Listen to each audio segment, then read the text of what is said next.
Bismillahirrahmanirrahim. Assalamualaikum warahmatullahi wabarakatuh.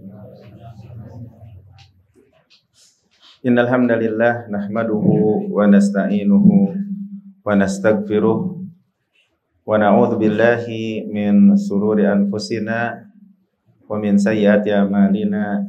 May yahdihillahu fala mudhillalah wa may yudlil fala hadiyalah.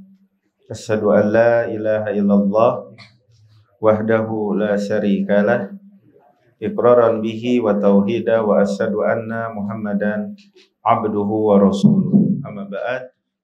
Bapak Ibu, saudara-saudariku jamaah Masjid At-Taqwa yang semoga Allah Subhanahu wa taala merahmati kita semuanya.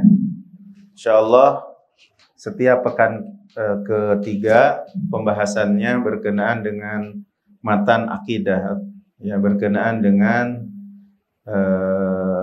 kitab yang akan dibahas adalah tiga landasan utama, al-usulu as-salasah atau salasatul usul. Tiga landasan utama, tiga pokok agama itu yang akan dibahas di pekan ketiga. Adapun pekan satu ya tentang sunnah-sunnah tuntunan Nabi SAW dalam keseharian. Jadi sekarang kita di pekan ketiga, insya Allah akan kita mulai bahas buku penting, ya, buku yang sangat penting yang ditulis oleh seorang ulama yang bernama Syekh Muhammad bin Abdul Wahhab bin Sulaiman At-Tamimi. Ya. Syekh Muhammad bin Abdul Wahhab bin Sulaiman At-Tamimi. Tadi langsung katanya Wahabi. Oh, besok disebut Wahabi. Ya. Jadi seorang ulama yang dilahirkan ya pada tahun 1100 berapa? 1115 Hijriyah, 1115 Hijriyah dan wafat tahun 1206 ya Hijriyah, berarti umurnya sekitar 91 tahun. Umurnya sekitar 90 tahun. Bapaknya beliau, Syekh Muhammad ini adalah seorang ulama di zamannya. Seorang ulama di zamannya, dan kakek namanya bapaknya adalah Abdul Wahhab. Penulis buku ini namanya adalah Muhammad. Bapaknya adalah Abdul Wahhab, dan Abdul Wahhab ini merupakan seorang ulama di zamannya. Begitu pula kakeknya. Kakeknya Sulaiman, seorang ulama juga yang lautan ilmu yang dimiliki oleh kakeknya. Berarti Syekh Muhammad ini hidup di lingkungan orang-orang yang berilmu. Ya pantaslah mengeluarkan seorang anak yang berilmu. Jadi buku ini sangat penting untuk kita sama-sama pahami, untuk sama-sama kita bahas, untuk kita kaji. Muhammad bin Abdul Wahhab bin Sulaiman At-Tamimi dilahirkan pada tahun 1000 berapa? 115 Hijriyah. Meninggalnya tahun 1206 Hijriyah. Berarti umurnya sekitar 91 tahun. Jadi Muhammad bin Abdul Wahhab bin Sulaiman At-Tamimi rahimahullah, di penulis buku Salasatul Usul ini. Nah, Salasatul Usul ini atau tiga landasan utama ini ya, pondasi ya, yang dibangun di atasnya adalah agama. Makanya salah satu jadi penting karena ini merupakan pondasi yang dibangun di atasnya agama. Karena kan pondasi bangunan, berarti pondasi itu yang dibangun di atasnya bangunan. Ya. Akarnya pohon, berarti yang mana sabang pohon tentu di atas akar. Nah, sedangkan yang dimaksud dengan salah satu usul, 3 landasan utama atau pokok-pokok 3 agama, pokok-pokok atau 3 pokok agama, berarti pondasi-pondasi yang dibangun di atasnya agama yang akan ditanyakan. Pondasi-pondasi ini seorang hamba di kuburan.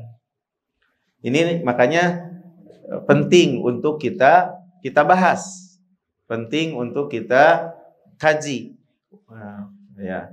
Karena yang akan kita pelajari ini merupakan 3 pertanyaan yang akan ditanyakan oleh 2 malaikat ketika kita masuk di kuburan. Itulah yang dimaksud dengan fitnah kubur, ujian kuburan. Kalau seandainya kita bisa menjawabnya dengan lantang, maka yang setelahnya akan mudah mendapatkan nikmat kuburan, dan yang setelahnya akan lebih nikmat lagi. Tapi kalau seandainya ketika ditanya oleh 2 malaikat di dalam kuburan kita tidak bisa menjawabnya, maka yang setelahnya akan sulit, dan dia ketika dia tidak bisa menjawab akan mendapatkan siksa di kuburan. Maka 3 landasan utama ini sangat penting sekali. Kita mulai. Syekh Muhammad berkata, ya, Syekh Muhammad rahimahullah berkata di dalam kitab kecil salah satu usul, Bismillahirrahmanirrahim. Dimulai dengan Bismillahirrahmanirrahim, dengan nama Allah yang Maha Pengasih lagi Maha Penyayang. Syekh kenapa memulai dengan basmalah sebelum masuk ke dalam apa yang ingin Syekh sampaikan kepada kita semuanya? Karena dalam rangka mengikuti Al-Qur'anul Karim. Karena dalam rangka mengikuti Al-Qur'anul Karim, di mana Al-Qur'anul Karim dimulai dengan Bismillahirrahmanirrahim. Alhamdulillahirabbil alamin. Kemudian yang kedua dalam rangka mengikuti sunnah Nabi Sallallahu Alaihi Wasallam, di mana Nabi Sallallahu Alaihi Wasallam dalam tulisannya dimulai dengan Bismillah, basmalah, sebagaimana risalah Nabi Sallallahu Alaihi Wasallam kepada Raja Hiraqal dimulai dengan Bismillah. Bismillahirrahmanirrahim, min Muhammad Abdillah wa Rasulih, ya, min Muhammad Abdillah wa Rasulih ila Hiraqal Azimu Ar-Rum, dari Muhammad anaknya Abdullah, ya, dari Muhammad hamba Allah dan Rasulnya kepada Raja Romawi yang Hiraqal, kepada Hiraqal Raja Romawi. Jadi Syekh Muhammad, ya, mengikuti contoh Nabi Muhammad SAW dalam perbuatan. Dan kenapa juga Syekh Muhammad memulai tulisannya dengan basmalah, bismillah? Karena dalam rangka mengikuti para pengarang buku, para ulama di dalam menulis bukunya, sebagaimana yang dijelaskan oleh Al-Hafidh Ibnu Hajar Al-Asqalani, bahwasanya sudah menjadi suatu ketetapan perbuatan yang dilakukan oleh para ulama yang menulis, memulai pembukaan tulisan-tulisan ilmu dengan basmalah. Ya, dalam tulisan-tulisan, coba lihat kitab-kitab para ulama, sudah menjadi suatu hal yang menetap yang dilakukan oleh para ulama penulis kitab, memulai dengan basmalah. Jadi ada 3 alasan kenapa Syekh Muhammad bin Abdul Wahhab bin Sulaiman At-Tamimi memulai tulisannya dengan basmalah. Karena dalam rangka mengikuti Al-Quran. Kedua, dalam rangka mengikuti sunnah Nabi. Yang ketiga, dalam rangka mengikuti para penulis buku, ya, kitab. Pasti akan dimulai dengan basmalah, dengan nama Allah yang Maha Pengasih lagi Maha Penyayang. I'lam. I'lam, kata Syekh Muhammad At-Tamimi, i'lam. Apa? I'lam ini adalah fi'il amar yang menunjukkan kepada perintah. Perintah untuk belajar. Hendaklah kamu belajar. Hendaklah kamu bersungguh-sungguh dalam menuntut ilmu. Bersungguh-sungguh dalam belajar. Bersungguh-sungguh dalam menuntut ilmu. Ya. Rahimakallah. Semoga Allah merahmati Anda. Dan ini merupakan kebiasaan Syekh dalam tulisan-tulisannya, ya, yaitu mendoakan kepada penuntut ilmu. Ini merupakan kelembutan Syekh Muhammad At-Tamimi, mendoakan kepada yang membaca buku ini untuk mendapatkan kasih sayang Allah. Barang siapa yang mendapatkan kasih sayang Allah, pasti akan mendapatkan kebahagiaan dunia dan akhirat. Orang yang telah mendapatkan kasih sayang Allah pasti akan mendapatkan kebahagiaan dunia dan akhirat. Jadi semoga Allah merahmati Anda. Ini merupakan kebiasaan Syekh, kelembutan Syekh. Begitu pula seharusnya dan selayaknya bagi kita para penuntut ilmu, ya, bagi kita para ustadz, bagi kita para dai, untuk bersikap lembut kepada yang didakwahinya, untuk bersikap lembut kepada yang didakwahinya, mendoakan murid-muridnya, mendoakan jamaahnya, bersikap lembut kepada jamaahnya. Karena hal ini, dengan sikap yang lembut ini, akan menyebabkan mudahnya mereka untuk menerima apa yang akan disampaikan oleh seorang ustadz, apa yang akan disampaikan oleh seorang dai, pengajar. Makanya kalau kita lihat bahwasanya Allah Subhanahu wa taala memerintahkan kepada nabinya untuk bersikap lembut di dalam berdakwah. Maka selain Nabi Shallallahu alaihi wasallam, dari para pengikutnya, dari para duat, para ustadz, para pengajar, selayaknya untuk mencontoh Nabi Shallallahu alaihi wasallam. Allah tabaraka wa taala berfirman, walau kunta faddan ghalidul qalbi lan faddu min khaulik. Kalau seandainya engkau bersikap kasar hati, maka tentu orang yang di sekeliling Anda itu akan lari daripadamu, dari sekitarmu. Surat Ali Imran ayat 159. Jadi i'lam, ketahuilah olehmu, ya, rahimakallah, semoga Allah merahmatimu, ya, semoga Allah menyayangimu. Annahu yajibu alaina ta'allumu arba' masail. Annahu yajibu alaina ta'allumu arba'a masail. Wajib bagi kita untuk mempelajari 4 masalah. Wajib bagi kita untuk mempelajari 4 masalah. Ini cara Syekh Muhammad At-Tamimi dalam rangka untuk bisa mudah dipahami oleh yang mendengar. Cara menyampaikannya dengan menyebutkan masalah-masalah, dengan menyebutkan masalah-masalah, dan ditentukan masalahnya 3-4 masalah, 3 masalah. Ini sangat bagus sisi cara dalam mengajar, untuk memahamkan kepada orang yang belajar, dan biar bisa nempel kepada otak yang mendengar, bahwasanya wajib bagi kalian untuk mempelajari 4 masalah, dan hukum mempelajari 4 masalah yang akan disampaikan oleh Syekh Muhammad, hukumnya adalah wajib. Mala yatimmu ad-dinu illa biha. Wala yatimuddin illa biha. Tidak akan sempurna agama kecuali dengan masalah-masalah ini. Karena ini merupakan pokok-pokok agama, pokok-pokok pondasi-pondasi yang dibangun di atasnya agama. Maka mempelajari masalah ini adalah wajib. Kenapa? Karena agama tidak akan sempurna kecuali dengannya. Ya, dan tidak akan meraih ilmu kecuali dengan merealisasikannya. Maka hukum mempelajari empat masalah ini adalah wajib. Apa masalah tersebut?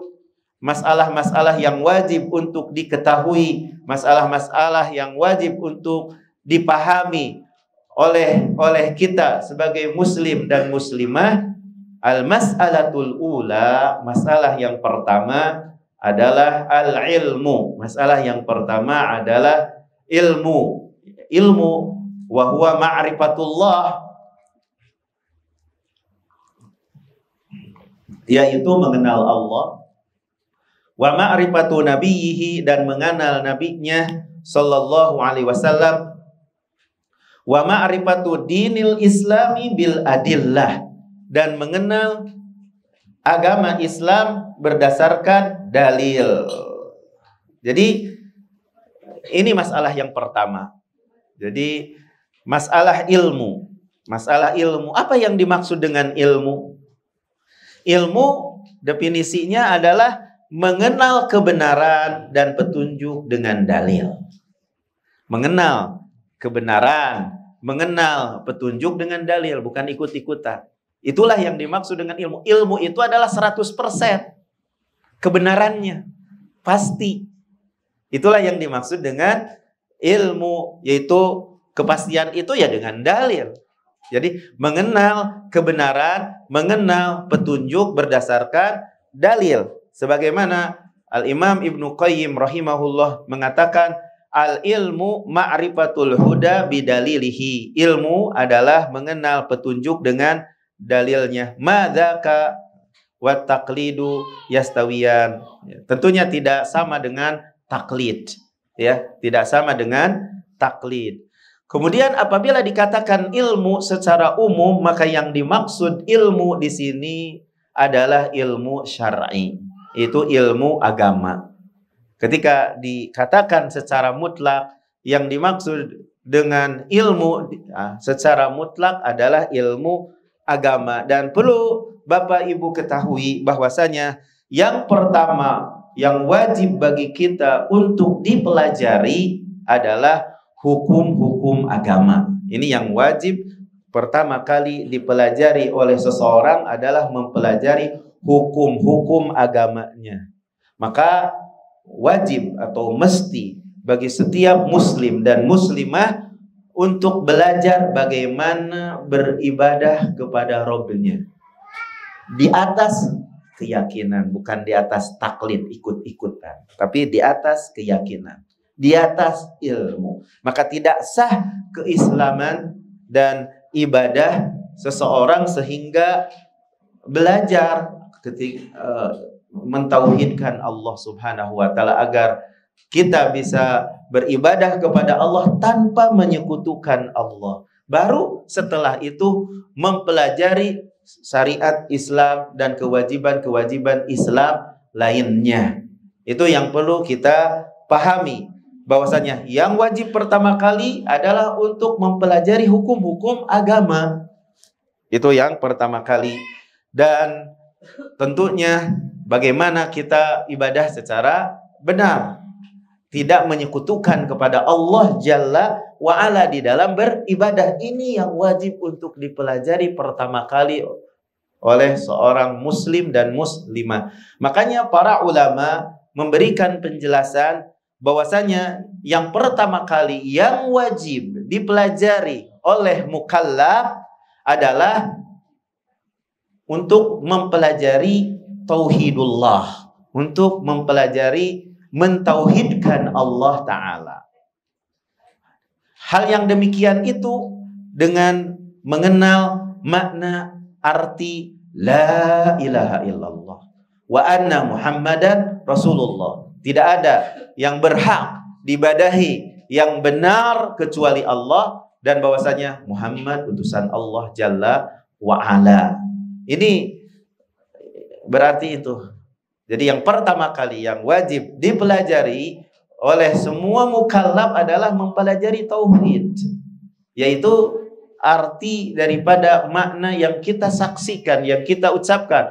Aku bersaksi bahwasanya tidak ada ilah hak, jadi Tuhan yang berhak diibadahi yang benar kecuali Allah, dan bahwasanya Muhammad utusan Allah. Ini yang pertama kali yang wajib dipelajari oleh mukallaf. Dalilnya apa?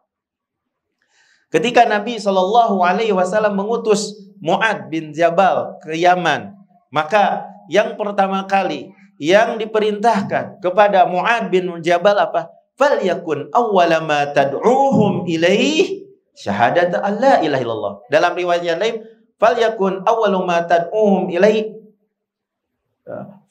falyakun awwala ma tad'uuhum ilaihi an yuwahhidullah. Dalam riwayat yang lain, maka yang pertama kali yang wajib untuk Anda ajak mereka itu agar mereka mentauhidkan Allah Subhanahu wa ta'ala, bukan hal yang lainnya, tapi ini dulu sebelum apapun ya. Oleh karena itu sebagian ahli ilmu, para ulama bahwa berpendapat bahwasanya tidak sah untuk bertaklid dalam keyakinannya. Tidak boleh, tidak benar seseorang itu taklid dalam sebuah keyakinan. Dengan mengatakan, saya berkeyakinan seperti keyakinan si fulan. Tidak boleh, tidak sah, tidak benar. Ada sebagian ulama yang berpendapat demikian. Tapi wajib bagi setiap muslim untuk mengetahui apa yang diyakininya dalam agamanya. Gak boleh dalam keyakinan itu dibangun di atas dasar taklid, ikut-ikutan. Tapi mesti berada di atas keyakinan, di atas kewajiban, di atas basirah, di atas ilmu. Makanya wal mas'alah al-ula, masalah yang pertama adalah ilmu. Ini mempelajari ilmu. Ya, mengenal Allah, mengenal nabinya, mengenal kebesaran berdasarkan dalil. Dan ilmu tadi sudah dijelaskan, mengenal petunjuk berdasarkan dalil. Dan ilmu itu, ikhwani wa akhwati, bapak ibu, saudara-saudari yang dimuliakan Allah Subhanahu wa ta'ala, itu ada dua macam. Ilmu itu ada dua macam. Ada macam yang pertama adalah mempelajari ilmu itu fardu kifayah. Mempelajari ilmu itu adalah fardu kifayah. Itu macam yang pertama. Adapun macam yang kedua, bahwasanya mempelajari ilmu itu adalah fardu ain. Yang bagaimana yang wajib setiap individu untuk mempelajarinya. Yang seperti bagaimana. Dan yang bagaimana pula yang fardu kifayah. Adapun ilmu yang mempelajarinya fardu kifayah seperti ilmu-ilmu sarana, seperti ilmu faraid, ilmu lughah, ilmu mustalahul hadis, ilmu usul fiqh, ilmu tentang bab-bab di antara bab-bab fikih yang kadang tidak dibutuhkan oleh setiap orang. Maka itu fardu kifayah, ya, fardu kifayah, ya, yaitu yang bagaimana fardu kifayah kalau sudah ada yang mempelajarinya yang cukup, sudah ada yang mempelajari dan yang mendalaminya yang sudah cukup, berarti gugur kewajiban dari sebagiannya, dari yang lainnya. Itu adalah seperti mempelajari ilmu bahasa, ilmu bab-bab fikih gitu, dan ilmu mustalah, ilmu nahwu, sorof, kayak begitu. Kalau sudah ada yang cukup yang mempelajarinya, berarti gugur bagi yang selainnya, yang sisanya. Adapun fardu ain seperti apa? Nah, fardu ain adalah ada dua macam. Yang fardu ain yang wajib bagi setiap individu ada dua macam. Pertama adalah akidah. Akidah ini wajib untuk dipelajari bagi setiap individu. Kita mesti belajar bagaimana kita mentauhidkan Allah. dan bagaimana caranya kita mentauhidkan Allah. Dan kita pun mesti belajar bagaimana untuk mengetahui lawan kata daripada tauhid, yaitu kesyirikan. Kenapa? Agar kita tidak terjerumus ke dalam kesyirikan. Ya, arabtu syarra la lisyarri walakin litawaqqih. Anda mengetahui keburukan bukan dalam rangka untuk melakukan keburukan, tapi dalam rangka agar terhindar dari keburukan. Kalau kita tidak belajar kesyirikan, bagaimana kita bisa selamat dari kesyirikan? Nah, jadi yang wajib untuk dipelajari setiap individu berkenaan dengan akidah itu macam yang pertama. Kita mesti mengetahui cara mentauhidkan Allah, apa itu tauhid dan caranya bagaimana, dan juga kita mengetahui kesyirikan, lawan kata daripada tauhid, agar kita tidak terjerumus dalam kesyirikan. Itu macam yang pertama, yang fardu ain. Setiap individu tidak boleh bodoh tentang masalah akidah, tentang masalah keyakinan. Ya. Yang kedua, yang wajib bagi individu untuk dipelajari adalah ibadah-ibadah. Ibadah-ibadah yang wajib bagi setiap mukallaf. Itu wajib bagi setiap individu untuk mengetahuinya. Jangan sampai bodoh. Salatnya bagaimana? Di atas dasar ilmu, di atas dasar dalil, di atas bukan ikut-ikutan. Toharohnya, cara bersucinya, saumnya, hajinya, zakatnya. Maka ini merupakan kewajiban bagi manusia, ya, setiap individu untuk memahaminya, untuk mempelajarinya, dan tidak boleh bodoh akan perkara-perkara ini. Kenapa? Karena tidak akan mungkin seseorang merealisasikan ibadah kecuali dengan memahami cara ibadah berdasarkan ilmu. Karena ilmu itu adalah apa? Ma'rifatul huda bidalilih, mengenal petunjuk dengan dalil, bukan ikut-ikutan. Kemudian di Syekh Muhammad At-Tamimi rahimahullah memberikan penjelasan kepada kita, i'lam rahimakallah annahu yajibu alaina ta'allumu arba'u masail. Al-ula huwa al-mas'alah ula wal ilmu wa huwa, nah, ilmu wa huwa ma'rifatullah. Setelah kita tahu apa arti ilmu dan hukum mempelajari ilmu, kemudian Syekh memberikan penjelasan kepada kita bahwasanya ilmu itu meliputi 3 hal. Ya, al-ilmu wa huwa ma'rifatullah wa ma'rifatu nabiyhi wa ma'rifatu dinil islami bil adillah. Ma'rifatullah, mengenal Allah. Anda mengenal Allah, memahami Allah, mengetahui tentang Allah, berkenaan dengan keuluhiyahannya, kerububiyahannya, dan asma dan sifatnya. Anda mengenal kepada Allah, mengenal Anda sebagai seorang hamba, mengenal keuluhiyahan Allah, kerububiyahan Allah, asma dan sifat Allah subhanahu wa ta'ala.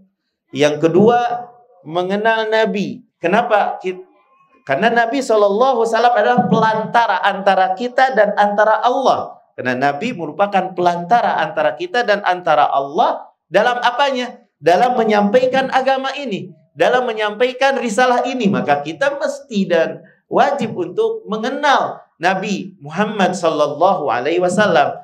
Kemudian yang ketiga adalah mengenal agama Islam berdasarkan dalil yang akan dijelaskan di dalam buku ini. 3 landasan utama ini, ya, yang akan dijelaskan dalam buku ini, yaitu kenapa disebut 3 landasan utama. Nah, inilah yang akan dijelaskan oleh Syekh Muhammad At-Tamimi tentang 3 landasan utama ini secara global dan secara terperinci, ya, secara global dan secara terperinci berdasarkan dalil yang insya Allah akan kita sama-sama pahami dan kita baca buku ini. Perlu ikhwani wa akhwati, bapak ibu saudara saudari, pahami, semoga Allah merahmati kita semuanya, bahwasanya menuntut ilmu, merupakan perkara yang paling mulia, ya, di saat kita semuanya menghabiskan waktu kita untuk ilmu. Jadi menuntut ilmu adalah perkara yang paling mulia saat waktu-waktu kita dihabiskan untuk ilmu. Hari-hari kita, jam-jam kita dihabiskan untuk ilmu. Kenapa? Karena dengan sebab ilmu seorang muslim beribadah kepada Rabb-nya di atas basirah, di atas ilmu, di atas keyakinan. Yang dengan sebab ilmu agama, bukan ilmu kedokteran, ilmu teknik, arsitek, bukan.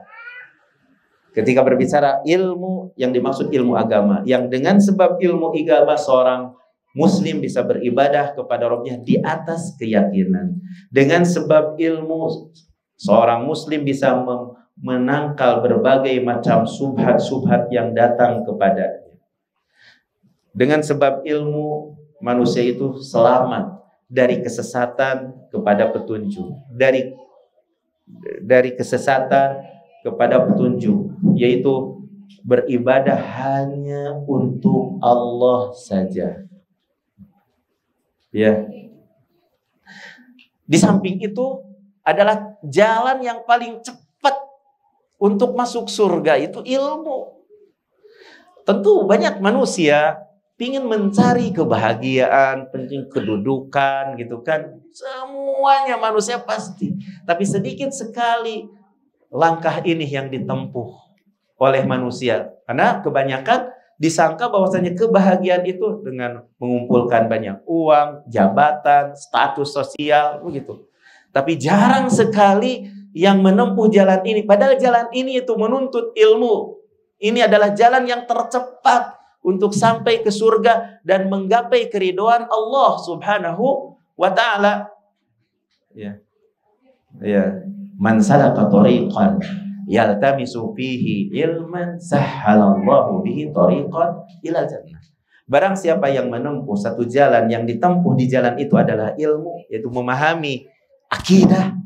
Satu ilmu dalam rangka untuk memahami akidah, tujuannya itu, atau memahami iman, atau memahami ibadah, akan dimudahkan ke surga. Ini cukup, ini sebuah kemuliaan. Sehingga kesibukan, prioritas kita di hari-hari kita adalah itu.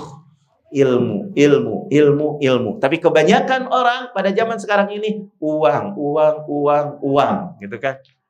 Sehingga dianggap bahwasanya rugi itu ketika tidak mendapatkan uang. Tapi ketika tidak mendapatkan ilmu dari hari-harinya itu enggak dianggap rugi. Padahal kata ulama, yang rugi itu adalah tatkala dalam hari berlalunya tidak menambah ilmu. Makanya Allah Subhanahu wa ta'ala memerintahkan kepada Nabi SAW bukan untuk minta tambahan uang, istri, bukan, tapi Rabbi zidni ilma. Wakur, katakan oleh Muhammad, Rabbi zidni ilma. Ya Rabb, tambahkan kepadaku ilmu. Enggak, ya Allah tambahkan istri, punya 2, 3, 4, enggak. Ya Allah ini mobil biar banyak gitu. Enggak. Sawah, ladang, enggak. Tapi yang diperintahkan oleh Allah kepada Nabi kita Muhammad SAW, ya Allah tambahkanlah kepadaku ilmu. Karena memang ilmu itu merupakan jalan yang tercepat seseorang bisa menggapai kebahagiaan dunia dan akhirat.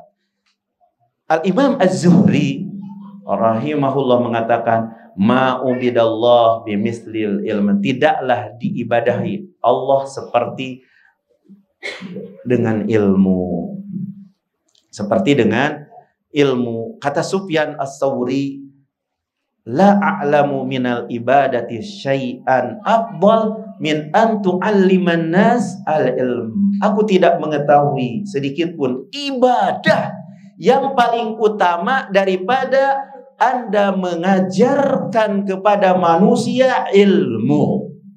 Tidak ada yang sebanding dalam ibadah apapun dengan ilmu. Tidak ada yang menandingi ilmu itu. Ilmu adalah ibadah yang paling mulia, ibadah yang paling agung, yang tidak ada yang menandinginya.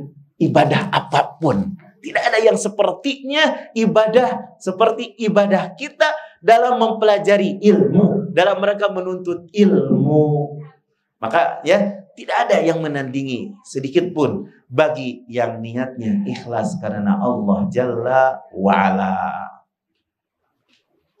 Makanya kata Hasan al-Basri, la an yata'allama ar-rajulu baban minal ilmi faya'budu bihi rabbahu fahuwa khairun lahu min an law kanatid dunya min awwaliha ila akhiriha lahu.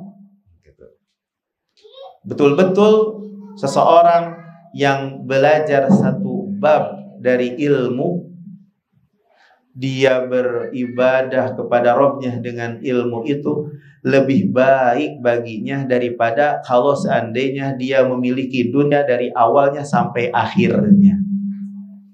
Gak ada tandingan ilmu itu. Satu ilmu saja, satu bab ilmu saja, itu lebih baik baginya daripada kalau seandainya dia memiliki dunia dan seisinya. Dia miliki satu pintu ilmu saja dia pelajari, di mana dia bisa beribadah kepada Rabb-nya, lebih baik bagi dunia dan seisinya. Masya Allah. Tapi inilah yang kadang banyak orang yang tidak mengetahui.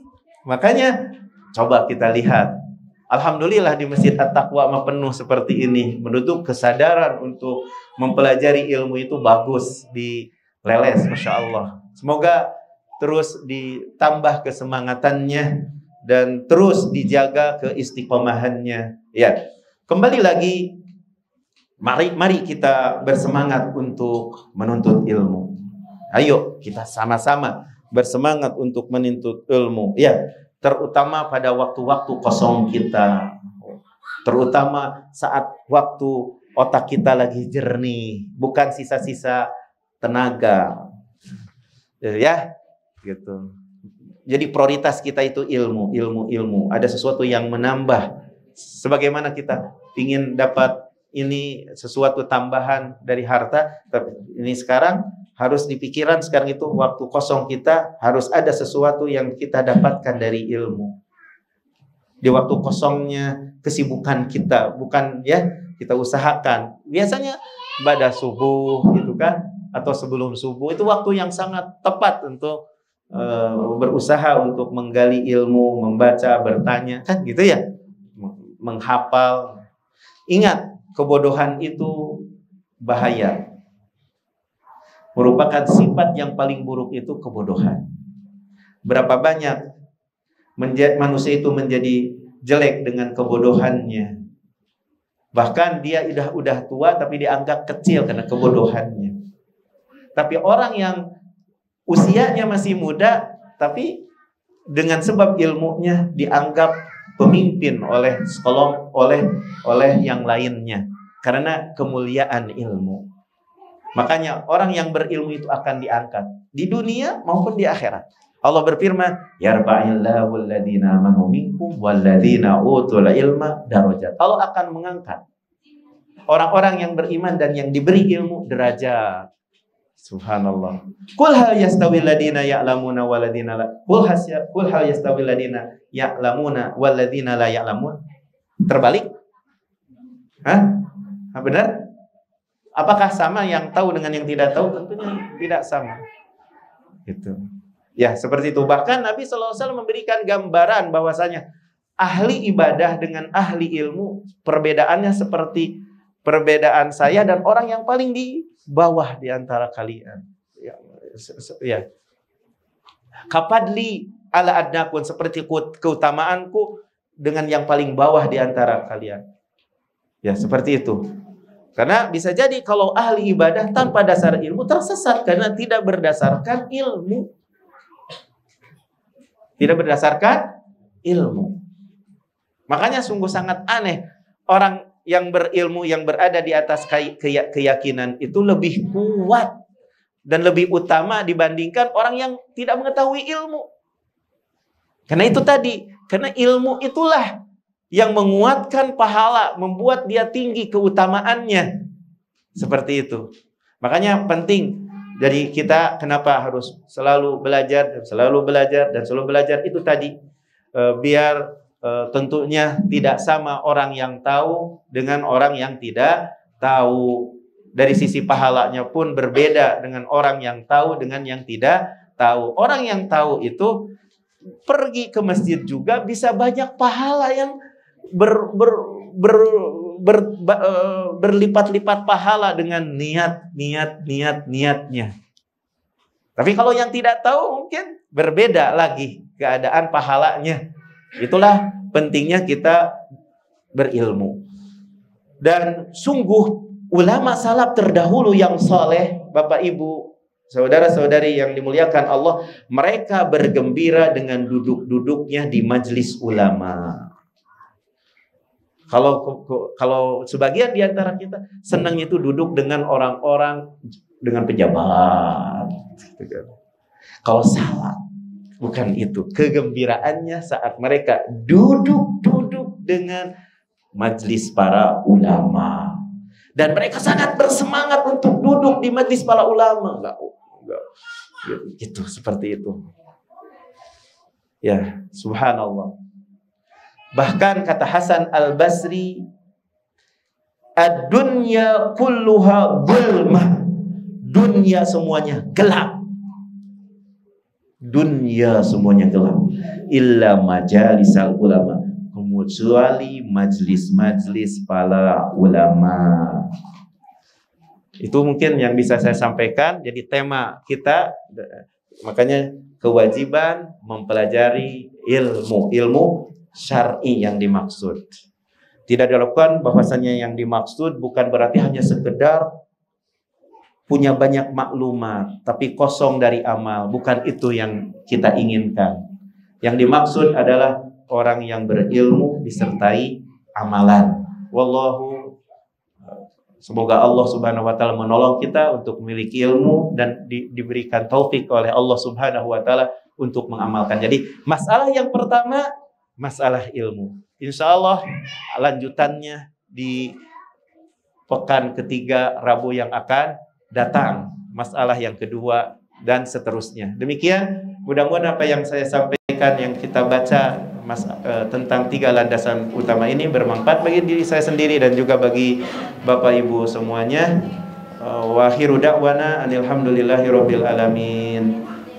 Pertanyaan nanti setelah azan. Wassallallahu ala Nabi Muhammad. Wassalamualaikum warahmatullahi wabarakatuh. Subscribe channel Marhaban TV. Ikuti akun sosial media Marhaban TV, siaran Telegram, grup WhatsApp. Yuk berdakwah bersama kami. Dukung operasional dakwah dan sosial kami. Raih pahala jariah yang terus mengalir sampai hari kiamat. Jazakumullahu khairan.